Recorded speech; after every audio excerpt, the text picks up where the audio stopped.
things go out of control. Well, you'll notice that Maha and Max haven't shown. They actually stayed in the brush because they weren't leashing on the bot side. The moment you see they're at full health and mana, you do know is this is interesting. Trouble bubble, and he is going to be gone, no doubt. First blood to Edge on there was Trivial. Really nice kill from the side of Kongdu Monster. Great reintroduction. We're going to see the replay. Last hits the minion. I meant there was that small gap there. Doesn't matter. EQ into the electrocute proc. Enough damage. It's impressive. The roaming is continuing. They can hit a trouble bubble and beyond. He's dead. I think he is going to be dead. Just waiting for him to leave. And just waiting until the exact last moment. They're going to knock him up. Beautiful. Very as the paddle star comes through, had the ward, waited for him to start moving over. Beautiful stuff, and Raze making his debut on Kongdu Monster, showing great synergy with his mid laner. Jungle proximity of Kongdu Monster to mid lane is massive as ADD. You were speaking about this. It seems like he doesn't need any help. Let's watch the replay. I assume this was turret aggro. 2 turret shots to start this up, and then kill range from half health. Everything hits onto ADD apart from the one ability he flashes, and then he's dead. So that's just a mistake from ADD. You need to know your tower ranges down to the frame because allowing options are the sort of things that Korean teams have always been the best at abusing. Question and passivity is beyond. EQ hits.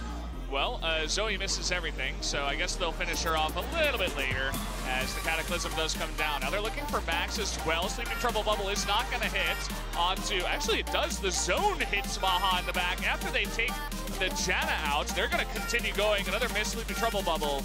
And it looks like this time with the teleport coming in from Rise, they will just pick up teleport too from the item drop. So we're going to take another look at this. Some missed spells onto Beyond. Turns out not really mattering because the Sleeping Trouble Bubble zone hits Max anyway. So it allows them to pick up 2 kills here. And the EQ range there. I thought the EQ would not actually hit the Nidalee. Beyond was probably surprised as well. Edge flashing in, looking for more, had an extra flash because of his Max's damage is hilarious, by the way. Here it comes. It could actually happen now, this. The tornado. Oh, he actually got it. What a beast! He went in there and he stole the Baron. A Kongdu Monster. Let's take another closer look at this. How does Beyond get in?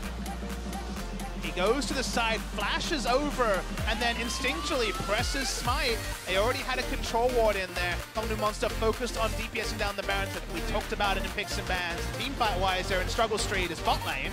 ADD alone against Roach. Now he's against 3.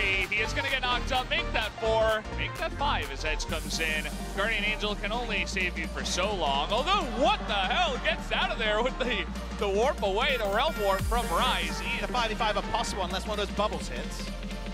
Yeah, Edge hasn't really been too on point with those after the beginning of the game.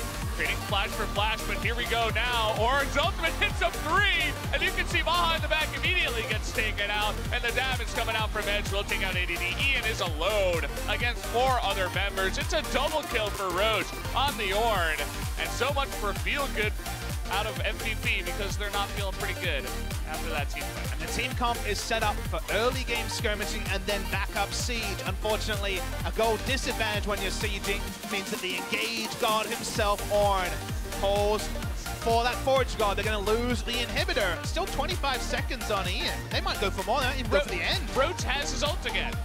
Of course he does. He's Ornn. What is going on? How low? I didn't realize the cooldown was that low. This is a bit out of control. Yeah, they're going to go for the end here. Not a single kill, not a single tower, and not a single dragon on the side of MVP. This is looking like a perfect game coming out of Kongdu to start off 2018. Different type of perfect game. A Baron was stolen, but it is not reflected on the top of the screen. True. I'll leave the rest of the world to doubt the veracity of the perfect game, but if you're a Kongdu Monster fan, if you're one of these players who have felt this pressure of playing on the LCK stage 3 times before and wilted every time, this is such a big moment for them. The mid lane duo of Edge and Raze had better synergy than any of Punch's previous attempts to pilot himself as the jungler. Roach on the Ornn played very well. They got the power picks, but it was the synergy that impressed me the most between their mid and jungle. Otherwise, from that, MVP, they tried a crazy comp.